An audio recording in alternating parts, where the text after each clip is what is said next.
Today, we're going to be talking about that critical voice that some of us have experienced and some of our clients are going to experience, and what to maybe do about it, and noticing the differences, sort of the qualities that goes on and how it can hinder movement. Also, how we can identify it when it's happening as a teacher for our students.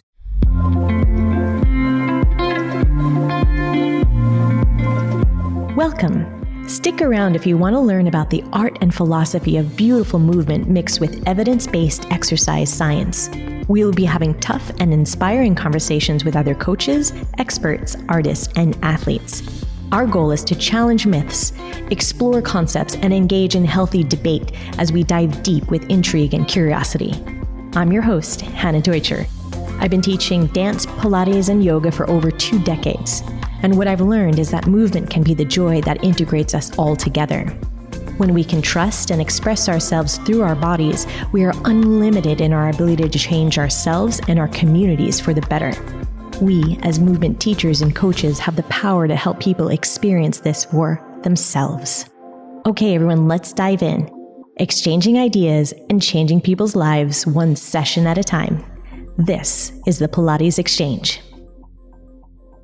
So in one of our recent Train the Trainers sessions, a strategy session, something came up that I found was really interesting. We had a movement session and we were exploring creativity. And in that, I asked people to go into uncomfortable movement situations as they explore it. And one thing that I always ask is to notice what's going on in our minds as we are creating new movement and new variations. Because sometimes what's happening is that we are holding ourselves back for whatever reason because of there's a voice in our heads that says whatever it says. I mean, for some of it, it's going to sound like you're not creative, you're not good enough, she could do that better. It could take on a lot of different tonalities and a lot of different words, whatever sort of we've grown up with as well. And the point of the whole movement session that we do is to really start to uncover where our movement blind spots are, where are our habits, and where can we explore a little bit more. And another major one is to notice that self-talk that's happening. I find this really interesting for us to do as teachers, but also to notice how that self-talk has interesting qualities and how they play out in the way we approach movement, but also how it's going to affect our students as they approach movement. I guess at the end, the goal would be so in the moment with your movement. So as the student, as the practitioner, so in the moment that there is no internal dialogue that's going on. And if we were to pick it apart, that would be a little bit of like what a yoga goal would be, this oneness with self and thoughts and being. And I think we could do a little bit more exploring as Pilates teachers of that inner landscape, let's say, because it's not something that we generally jump into. I think there's 2 different qualities of this self-judgment talk that happens. One of them is really, it's about ourselves, and it holds us back from exploring new things. And that it hinders us from even really starting that first step, right? So it sounds maybe like, you're not going to be able to do it anyways. Don't even try it. Or there you go. You tried it and you failed again, just like I thought. It could be hurtful to ourselves before we even start the thing, because we're blocking ourselves from doing it. When we are teaching and that sort of thought process is going on in someone's head, it'd be hard we don't need to hear everything that's going on in our students' head, but it might manifest its way in different physicalities. And I'd like you to be aware of them. Like sometimes maybe that sort of self-judgment makes a person timid to try something. Maybe it's that paralysis analysis, right? They are thinking so much about it that they're not even able to take that first step into whatever we're asking them to do, or barely able. Or if they try the thing, it's so timid or so lacking of fullness in that movement. And I think that it is because, for some people, it is because of that critical talk that they've been going through, that why even bother with this, or that fear of making mistakes. That's a huge critical, like a self-judging thing. Like, I'm going to make a mistake anyways. I want to be perfect in this.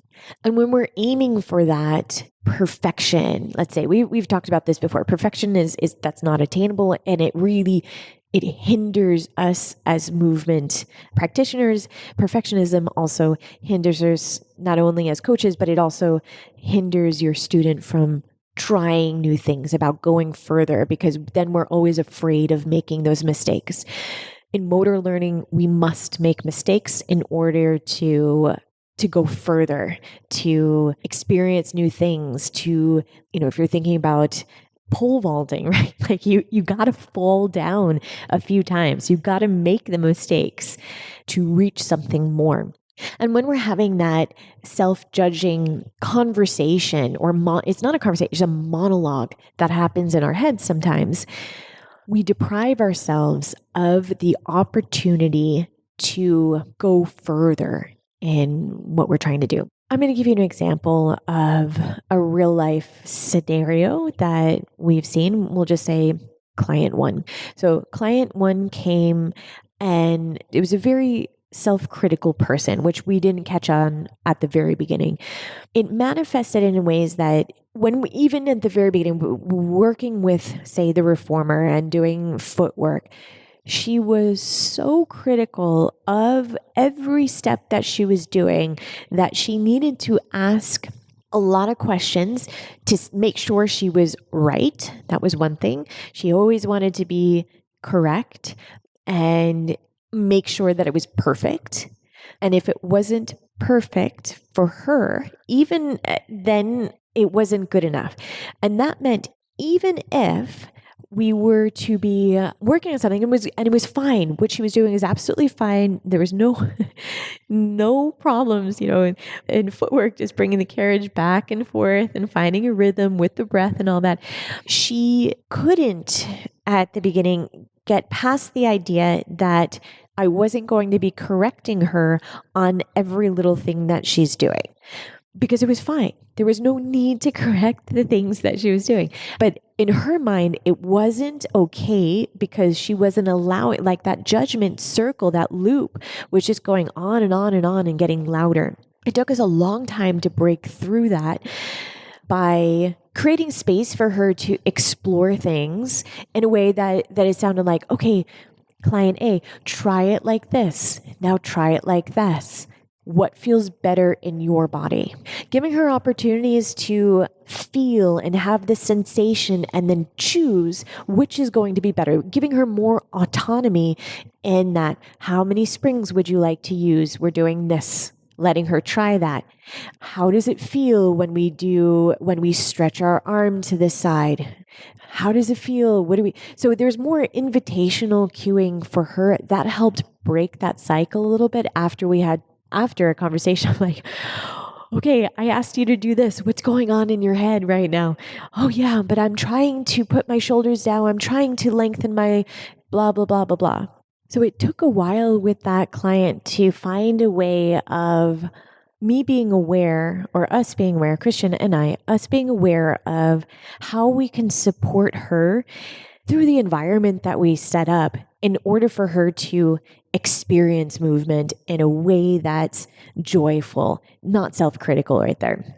So as a teacher, it's going to be hard to coach in a group class. It's hard to find out what everyone's thinking about as they're doing movement, right? Like we're not into therapy. I'm not asking you to do anything like that, but we could, through our cues and through the way we set up movement, help people experience a little bit more safety in order for them to do the thing, or maybe to dim that voice that's going on, that self-critical voice that's there.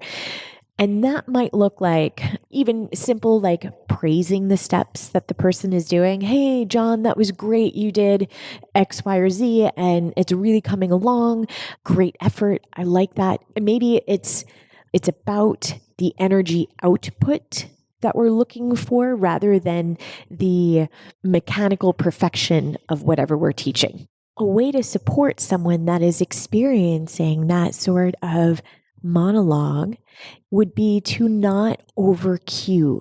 We don't want to give them so much information that they get more lost in trying to figure things out. Sometimes it's just leaving a little bit more breath for them to experience the thing, set them up safely, let them know exactly what the goal of the exercise is, and then they could experience it. It will also be in language like, try this out.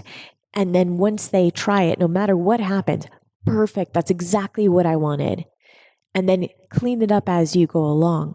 What happens sometimes with our cueing is they're so precise. Our cues are so precise in exactly what they wanted, what we want them to accomplish.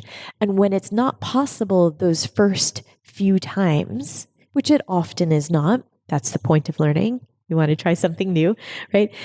That when it's not as correct as we would like or the student would like, then that self-judging voice becomes louder. And that loudness, that feeling of not being able to do something well, creates a divide between that person, that their movement practice, and themselves. It becomes not as enjoyable because they're always chasing behind something, trying to get to that perfection, trying to do that thing. And at a certain point, it's no longer fun if you can't be good at something. So we're not saying that the person has to be great at everything, and we're not talking about overly praising things, but we're talking about praising effort, praising steps, praising progress in order to dampen that self-judgment thing, in order to make it fun, in order to release those hits of dopamine so that we can mark the progress that's there. This doesn't mean lowering our standards as teachers. It means creating a safer environment for people to explore in their bodies, explore movement in a fun way. When I started teaching, I felt underprepared and overwhelmed. I needed to learn how to plan my training so that it made sense, but I wasn't sure what was working and what wasn't. So many teacher training programs leave out the actual art and business of teaching. This is why we created Train the Trainers. Train the Trainers is designed to give you the tools you need to create a powerful learning environment for your students. Gain access to the vault of our collected knowledge where you can learn everything we have to teach you, whether you are a freelance teacher or a studio owner. Get constructive feedback on your teaching with actionable tools you can apply immediately. We can't wait to be part of your teaching journey and to help you grow in your business. Welcome to Train the Trainers. There's that aspect of the self-judging talk, this critical voice. So it's really internalized from wherever it is. Then there's the other sort of voice that comes up, and that is the voice of comparison. That one has a little bit different quality to it. So the voice of comparison would be, Nikki always does. She looks so good. Oh my gosh, look at the way she does that handstand. I'll never be able to do that. It could be, she's so, I don't know, whatever quality it is. She's so pretty. She's so thin. She's able to do that gorgeous thing. I'm never going to be able to do that. And that becomes dangerous. And if you're into that comparison loop, that could sound a lot of different ways. It can, that depends on where you're at and where your perceived notions of where you should be, how they compare. We do that when a person is in that loop of self-judgment comparing to another person. They are no longer in touch with what they are doing. They're no longer in touch where their body is really in space. And it becomes detrimental because that person, let's say the self-judger, then has maybe the tendency of pushing over boundaries where they should not yet cross over. It might look like risky. It might look like risk taking that isn't quite appropriate for that person. It might look like choosing variations that they're not yet ready for just because they would like to prove something to themselves. It could also be very self-destructive type of behavior where a person goes to too many classes during the week, too much exercise, too many or restricted eating or it manifests themselves in a lot of different ways. Not that that person is going to explicitly say what's going on in their mind during a class, but you might be able to catch on a subtle cue that's happening with their eyes. So you might notice as you're teaching a class that that person is always looking around, that they can't focus on what they're doing, even if you give them a place for their eyes. In yoga, it's a little bit different. Sometimes we work with the drishti, which is an eye focus. Pilates, there's not as much of that, but it would be helpful in this case to have them focus on something. Say we're doing this exercise. I'd like your chin to be parallel to the floor. Pick a point directly in front of you and focus your eyes there. Now, the reason why we would do something like that, number one, it's great to use the eyes in the Pilates practice. In any movement practice, it's a great, eyes are muscles too. We are not using them to the capacity that we could. That's a whole nother topic that maybe we'll get into another time. But what it does on a psychological level, if we can start to control where our focus is, that has the tendency to bring us back to ourselves, because then you are choosing to place your eyes someplace. You're choosing to focus on something rather than let the monkey mind go around and looking all over the room to unconsciously, most of the time unconsciously, choose out someone to fixate on, to berate ourselves with. That person does it better than me. I've experienced a different client, let's call it just client B. Client B was in this comparison loop. It happened to be a yoga class in there, and that client was fixated on how another person's physical practice, what their asana practice looked like. So in my classes, I ask for people to try stuff out. And then once they've gotten this, once they've gotten to one level, then they try the next thing, and then they try the next thing. And they're allowed to self-judge of where they're at, if there's a skill that they would like to continue to practice before jumping to the next step. Because I think, again, that autonomy of being able to choose is super important for them. I don't put people in dangerous situations in that. Like if you're not ready to do an exercise, I will, like if it's going to be dangerous, then I will of course say, hey, leave this one out today and we'll work up to it. But this particular person was so going past their own boundaries, because past their own level of pushing to try to achieve something, almost to the point of injury, because she wanted to be like this other student in the class. And at first it could be we have to be mindful, or I had to be mindful of, like, there's a fine line between trying to achieve something and push your own boundaries of, okay, let's get something further. Okay, that's great. We like to push those boundaries. But if it's coming from a place of just trying to be like someone else, then that's where it gets really not good. It took a while for me to figure out how to cue this client B into experiencing again in her own bodies, to bring her eyes someplace else that's focused on her and her mat and what's happening on that day, not yesterday, not where she wants to be, but what's happening to right now in her body. So sometimes I would ask something like, can you be aware of your thoughts right now? Are you engaging in self-talk? What does it sound like? Is there an element of comparison? And if that comparison is there, what are you going to do with it? Can we let it go? Because only thing that matters right now is what's happening in your body on your mat today, not yesterday, not tomorrow, not where we would like to be, but what's happening right now. subtly, well, that one's probably not that subtle, but about creating that atmosphere of the importance of the moment, of the importance of being in your body and making those choices for you, not your neighbor, is an aspect that I think we could do more of in our Pilates sessions. That kind of stuff, I think we do more of it in our yoga classes. I think that's more normalized. The example that I just gave was actually coming from one of my yoga classes, but that sort of cueing, that sort of engagement is something that I do integrate into barre and Pilates because I think it is so important. So there's that aspect of it. I don't think that all comparison is a bad thing. I think that sometimes it's great to look around and say, oh my gosh, that person can do whatever it is. I think I can also achieve that.